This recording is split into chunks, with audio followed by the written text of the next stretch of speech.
And then there's this guy, not necessarily, okay, he says because people are forgetting that the movie is making extra money with toy merchandising and will have more income with pivot. Let me stop. Again, it's not making any extra money with toy merchandising.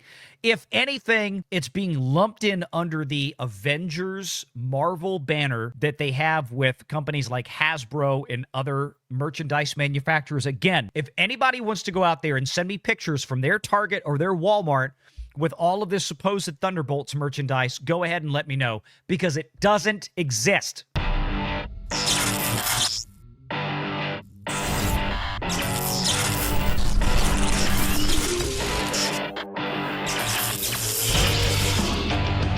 Renegade Online. Lilo and Stitch pulled in a $63 million second weekend. It's down 57% from its first weekend. Although, remember, that was Memorial Day weekend. So a 57% drop when you have one of the hottest 4-day weekend spreads of the year. I'd say Memorial Day weekend and the Christmas frame, definitely. July 4th, probably a good third, maybe Labor Day 4th. But when you have an honest-to-God huge 4-day weekend, and there's a lot more than just those four, but those are the ones that really matter in terms of box office. Memorial Day is a big one. So that 57% hold from weekend 1 to weekend 2 is actually better than what that number even suggests. And again, people think we rag on Disney constantly, but we call balls and strikes. We're going to be fair here, and this movie is doing exactly as we expected. Mission Impossible Final Reckoning holding right at 57% as well. That's a pretty good hold considering the 4-day weekend stretch out for it. That being said, Mission Impossible obviously has a much higher hill to climb at this point than does Lilo and Stitch, which is clearly already in the black. Karate Kid Legends, $21 million for the opening weekend. Again, with this film, as I stated previously, this is a production that was probably overwhelmingly paid for, if not entirely, by Netflix because of the success of Cobra Kai and the contract that Sony and Netflix have, where Sony is reaping the cash benefits of it. Netflix pays Sony for their content. This movie really doesn't have to make a bunch of money in the theater. This is tantamount to an Amazon Prime release. Not quite, but it's more to that side of things than, say, a Disney release, which is exclusive to Disney and gets consumed by Disney in perpetuity. Final Destination, still holding in very well here. Thunderbolts down here. I'm going to roll down to Thunderbolts here, kind of work my way back up in terms of individuals.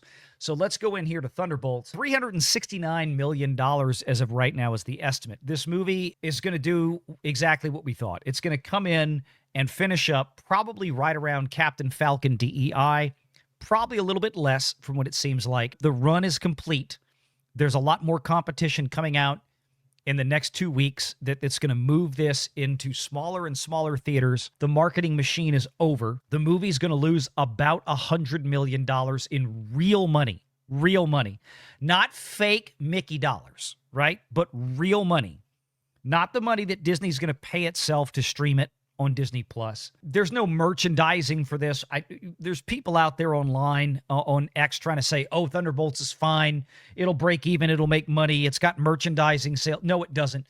Go to Target. Go to Walmart. Please, if you are going to big box retailers and walking down the toy aisles and you're seeing a cacophony of Thunderbolts products on the shelves, please send me pictures. I'd love to see them, because they don't exist at any store that I have around me. Anywhere. Target, Walmart, nothing.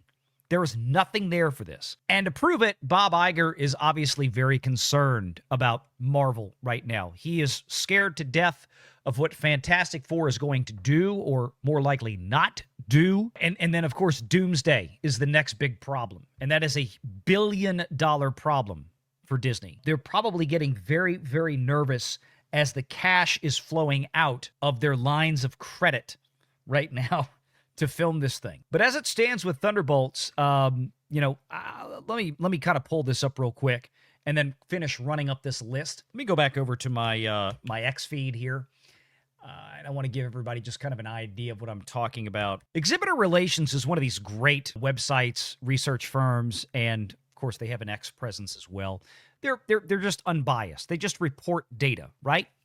Great stuff. But I want to go down here, and they made, speaking of the Thunderbolts, this really bizarre, cryptic thing. They have this post that says $30 million more, talking about the Thunderbolts, and that automatic sequel activates. Since when? I wasn't trying to climb up exhibitor relations butt on this one, but you can see my reply down there. Where did you hear that? Because I'm genuinely curious, because to me that was, I don't know if they were making a joke, being sarcastic or what have you, but Marvel's Thunderbolts is at nearly $370 million worldwide, adding another $7.6 million globally this weekend. It's toast. It's done. It's probably not even going to get to $400 million. It's a disaster. It's a movie that Disney spent another $200 million or more on, another $100 million in global marketing for a grand total capital X or CapEx, capital expenditure of $300 million. They needed to get $600 million at the box office. Ain't happening. Ain't getting anywhere close. Probably not even going to break $400 million. It's going to lose $100 million roughly, okay? And let me show you some of these responses here. It's still a $50 million theatrical loss. Dee Dee, you're close. It's actually about $100 million. Shouldn't the budget and marketing be made back first? Ain't going to happen. Needs to make $450 million to break even. Dead wrong. Dead wrong. Because this guy apparently is not calculating global P&A correctly. English lady, literally, just 80 million short of that. Why do people use that word so often in the wrong context? Literally, just 80 million short of that. 80 million short of 450 million, which is a meaningless figure because the movie still loses money. And then there's this guy, not necessarily, okay, he says because people are forgetting that the movie is making extra money with toy merchandising and will have more income with PVOD. Let me stop. Again, it's not making any extra money with toy merchandising.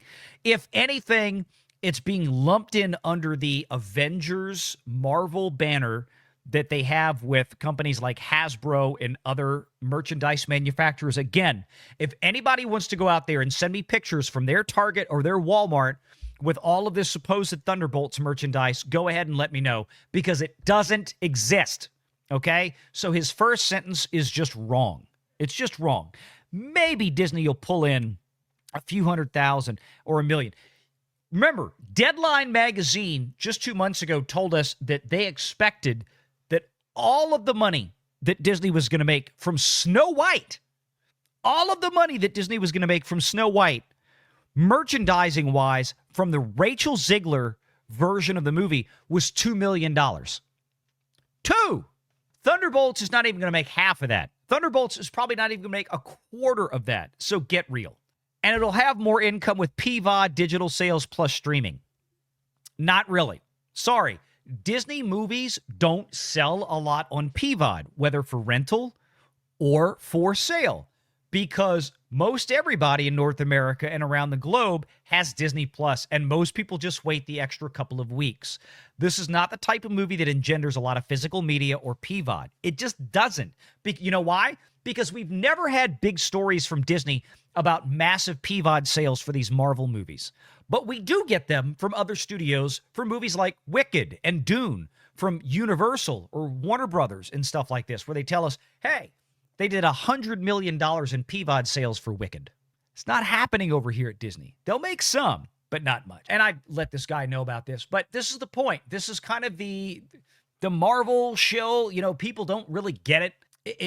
They're not going to, I cannot imagine that a sequel would be greenlit to this. It will, this guy, $180 million budget, $80 million marketing. Will it recover? Stop making fools all or not. I have no idea what that means. It's not, it's toasted. Okay. It's just not there. This guy, 385 worldwide, is out of the question. Yeah, pretty much. It's more than Sinners made all week. I don't think so. Make sure you're subscribed to Valiant Renegade and join us every Sunday at 6 p.m. Eastern for the live show.